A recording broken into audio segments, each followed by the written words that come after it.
From YouTuber to writer to internationally known artist, Joost is more than a musician. It's a feeling, which you feel in all his forms of art. Today we're going to see how he achieved his dream of the Eurovision stage despite his difficult past.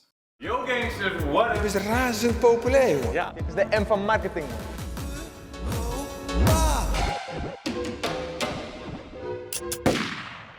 November 10, 1997. It was an ordinary day in Leeuwarden for the average resident, but for a family that had recently moved to Friesland, it was special. A star was born.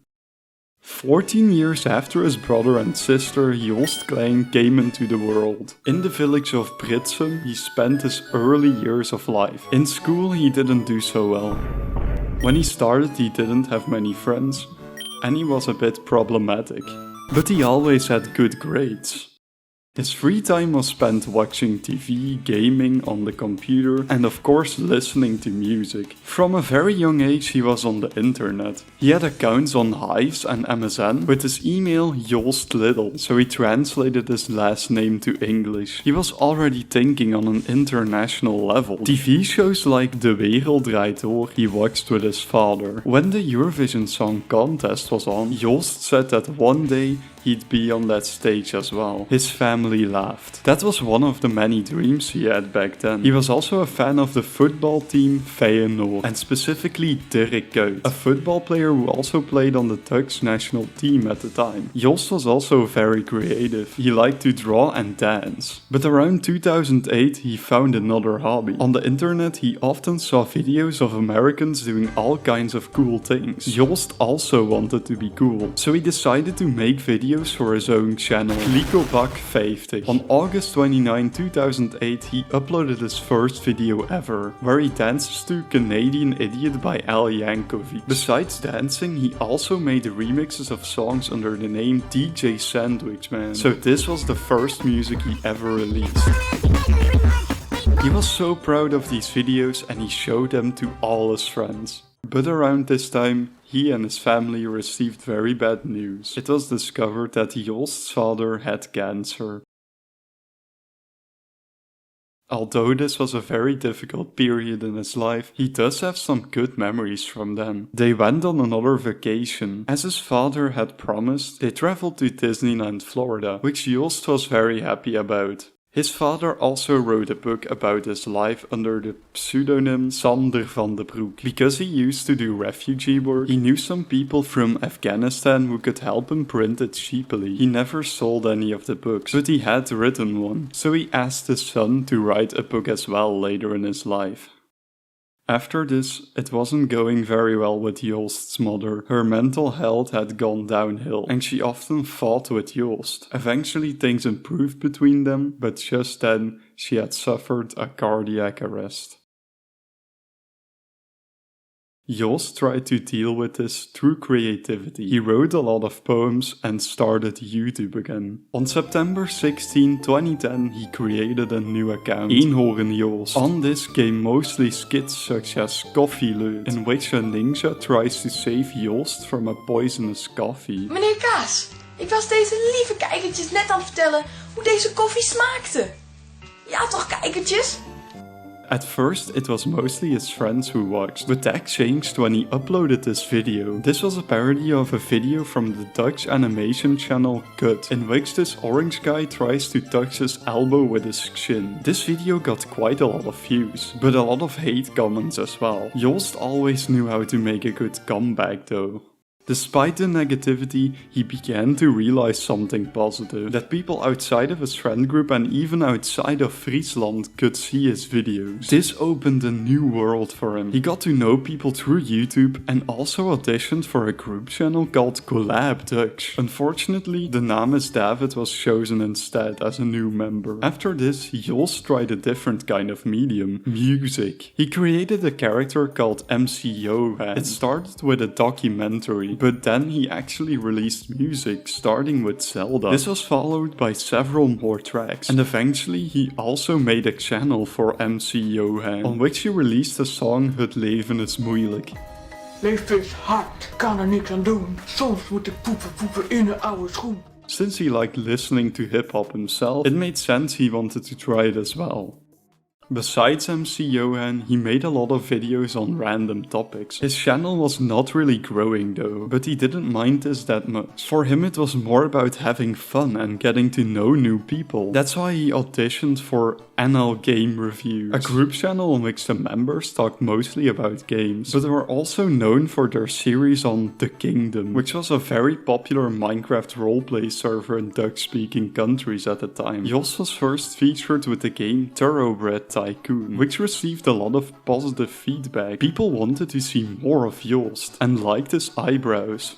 So he got his own series on NLG called Afkrakeling. In it he played random games and gave his opinion about them. Joost brought his humor and editing style to the channel and viewers really liked it. But one of these videos was not received so well. Minecraft is stupid. Despite the title, his opinion was quite positive. He explained that he just didn't like Minecraft survival. At the end he also did a rap. Heeft geen verhaal en deze man is kaal. There were a lot of negative comments, but overall the video had a positive impact on the channel. And there were many more episodes of Afkrakeling to come. A while later, NLG stopped uploading for a few months.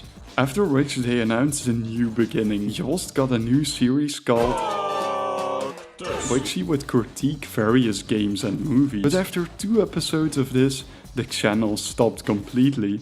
And they continued only on NLGame Minecraft, without Joost though. Of course he still uploaded on his own channel, challenges, Q&As, Omegle, and this often with his girlfriend. He also often incorporated music into his videos.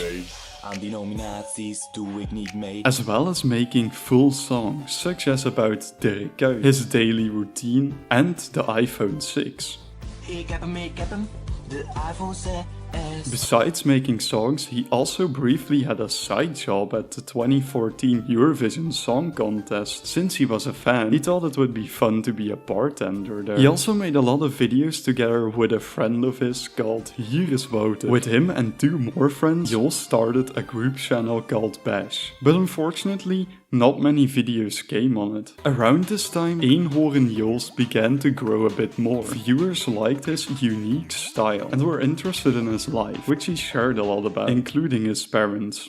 In A Draw My Life, he talked about his difficult past. On this video he received a lot of support, and it was also used by the organization Jeugdzorg to help children with similar problems. After this he also made a more serious song called I Miss You. Other YouTubers also began to discover him and felt he deserved more attention. In March 2015 he reached 10,000 subscribers, and from then on his channel exploded. He collaborated with a lot of popular Dutch YouTubers. By May he already had 50,000 subscribers. He was interviewed everywhere and had a lot of people at his booth on the Dutch YouTube gathering. With this popularity, he started some new series. There was Boekdag, kind of a vlog mixed with the idea of a diary, to which Joost of course gave his own style. He also started Breinpein, in which he read funny comments from his viewers. Joost also started making music with a producer he was friends with. With the help of Mixpack, he released a hip-hop song on SoundCloud under the pseudonym Dries Zwoelvink. His channel continued to grow and reached 100,000 subscribers in early 2016, for which he made a special later. On the musical side, Dries Zwoelvink released another song. And he was also featured on this track called YouTube Money. In addition, he created another channel called Diego Carté. On this came short, more artistic videos. This year he also made a controversial decision to quit school. But this did not mean that he started uploading more. On the contrary, he started uploading less than before. A few times he tried daily uploads, but that quickly went wrong. His passion for video making was going away. He felt he was only making them for his viewers and not for himself. Joost also decided to delete almost all of his old videos. He did this because he was no longer satisfied with their quality. And if that wasn't controversial enough, Joost also made a diss track, and not about one YouTuber, but at Dutch YouTube in general. He expressed his frustration with his peers, who made fake videos, used women for views, and seemingly did everything for the money. But he also mentioned that his views were down a bit lately. EenhoornJoost wasn't growing as much as before, so he asked for help from the Dutch rapper Donny. In this, they bought a t-shirt with the M for marketing, and Donny talked about the importance of it. He created another channel on which he would upload junk, but these videos are no longer available. On the plus side, he kind of did his first performance this year. This was at a Dutch YouTuber award show called Feed.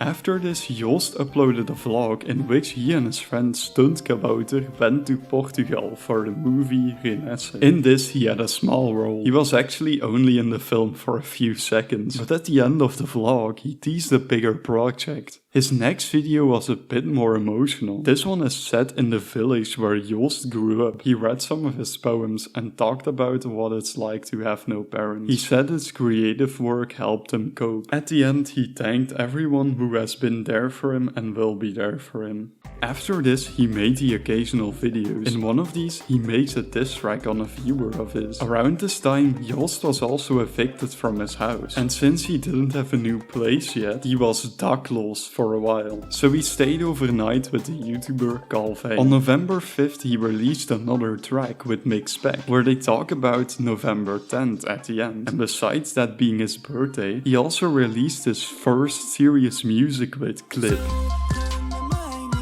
This track was part of the album Dakloos. The songs were full of thoughtful wordplay, with which he expressed his frustrations. You can tell he is an experienced writer. He also makes fun of the rap scene at the time, saying he will save hip-hop.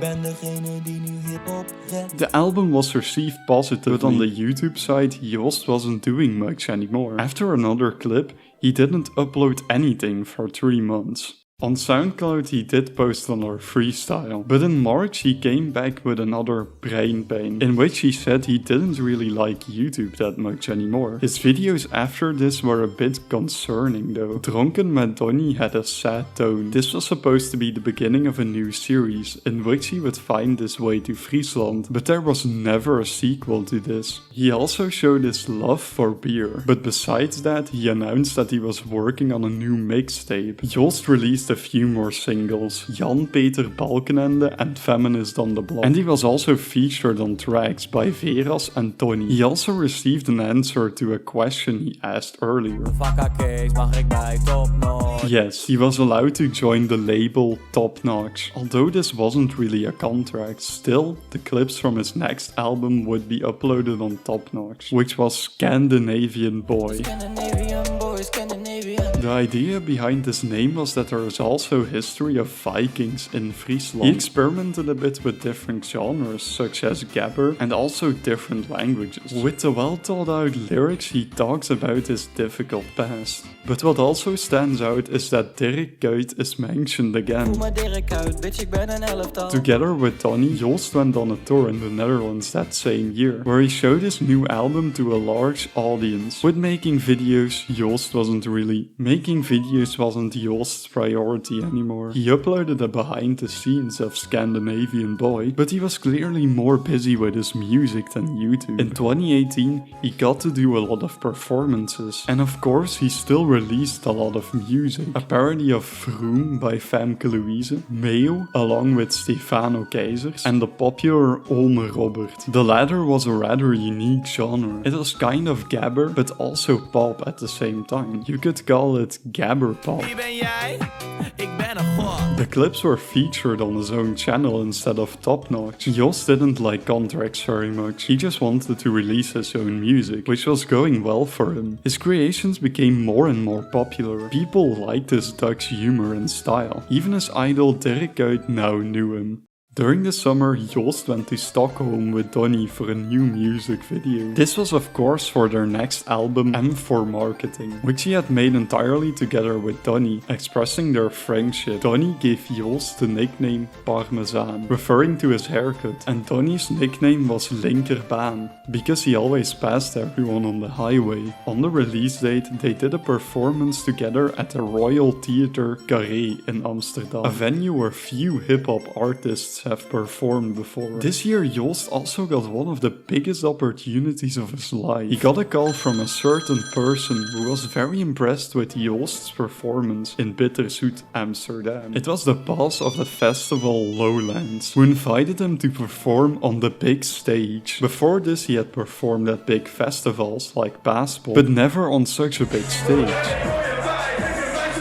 He also made a video about this, in which you could tell he was very nervous, but also that he was very happy. His dream of being on a big stage finally came true.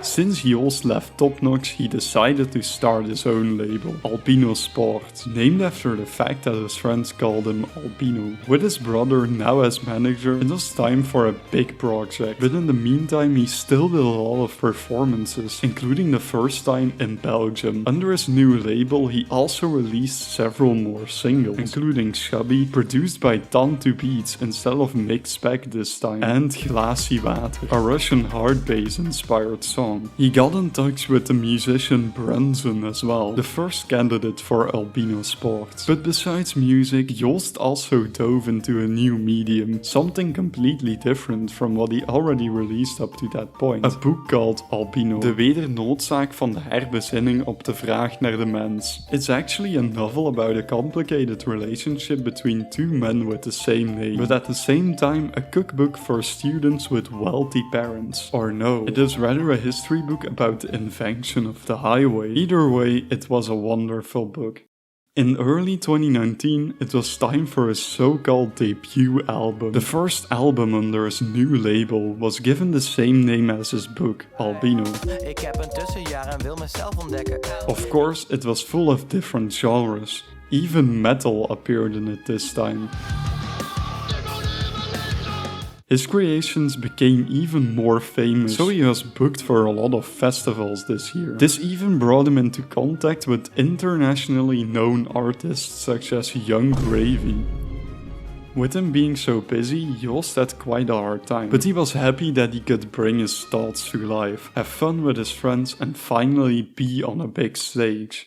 Further into the year, he released 2 more singles, Buurman and Absurd. And meanwhile, another album was in the making, which was teased in his vlog on the festival Woowa. This is also the last vlog still on his channel now. Joost had lost his love for YouTube for a while now. It no longer felt like a community to him, so it's understandable he wanted to close this chapter in his life. After a summer full of festivals, Joost had some time for other projects. For Boekenweek van de Jeugd, he wrote a short story called Broeders of Berlin, which he released with 2 other writers in the book 3-Pack. It was based on a real situation Joost experienced with his friends. It allowed him to express himself in a more emotional way. For this, he was also interviewed on the show he used to love watching so much with his father, De Wereld Draait Door. The presenters were impressed with him.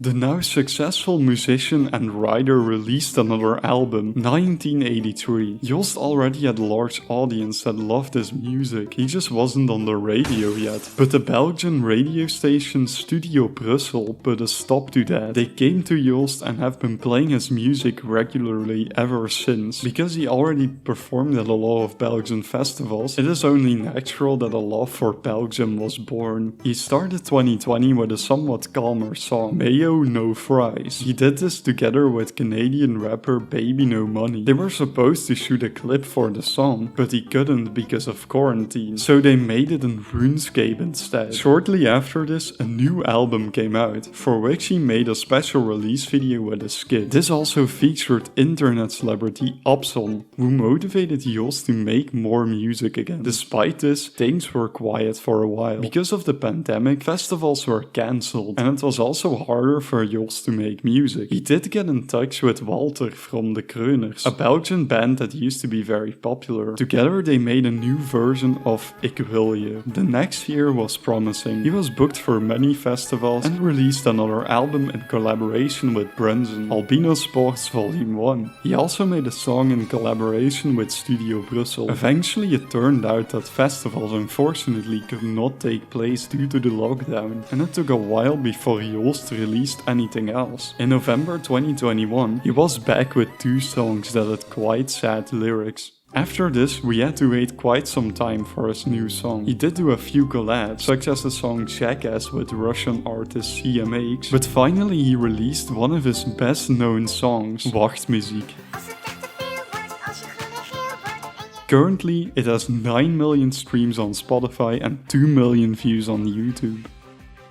Fortunately, he did get to go to many festivals again this year. One of them though was in a very different style from all Joost's previous music. This one had no beat in the background. It was about his parents, Florida 2009.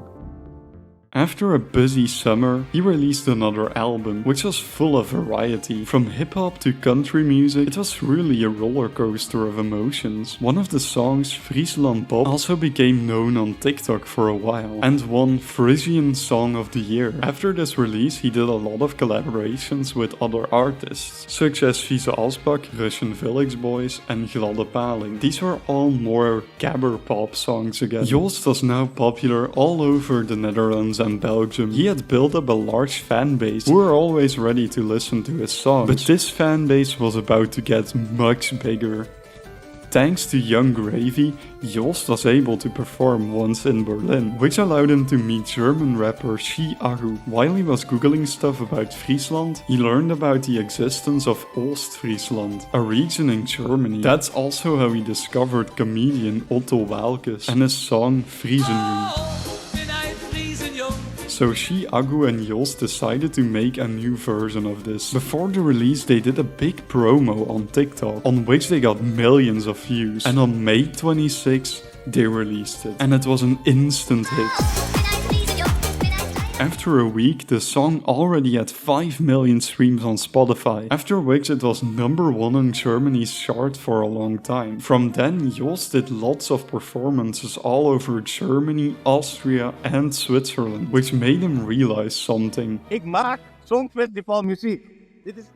So he started making some songs as a possible candidate for the Netherlands at the 2024 Eurovision Song Contest. He made a lot of TikToks to promote this idea. Meanwhile, he was also at 101 Bars, a Dutch channel where rappers do freestyles, something he used to watch all the time. He also made an appropriate song for his life at the time.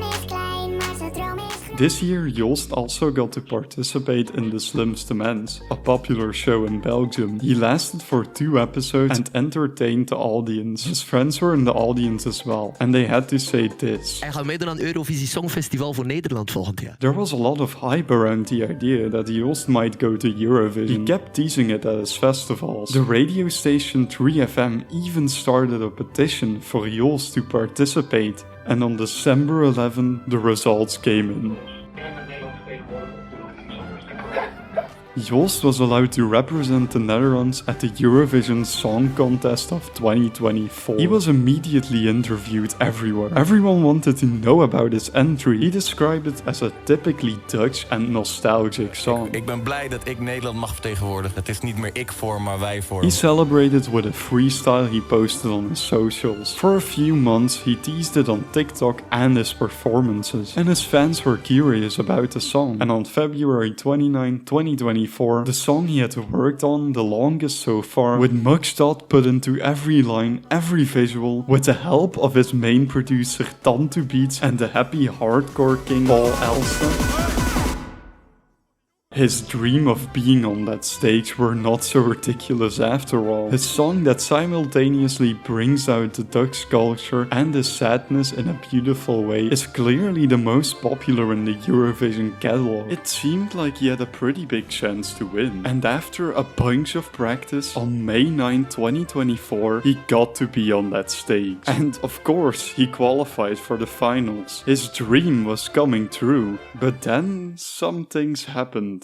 During the press conference after the semifinals, when Israel's contestant was being asked questions, the others were hiding and being quiet. But then she got a spicy Have you ever thought that by being here, you bring risk and danger for other participants and public? She was told that she didn't have to answer. But then Joost said this. Why not?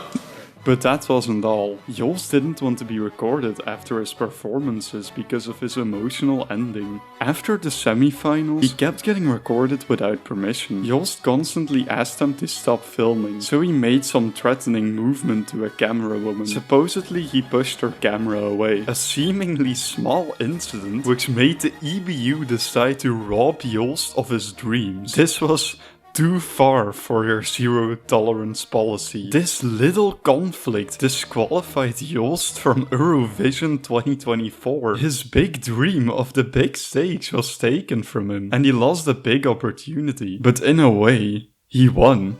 From the audience to the contestants to even the jury, everyone was against this disqualification. People from all over Europe showed their frustrations with the EBU's decisions. In a way, Joost got Europe to come together after all, and at least he got to be on that stage once. I hope Joost can see the positive side in this whole situation and start working on his next big dream, because I and a whole new audience will gladly be there for it.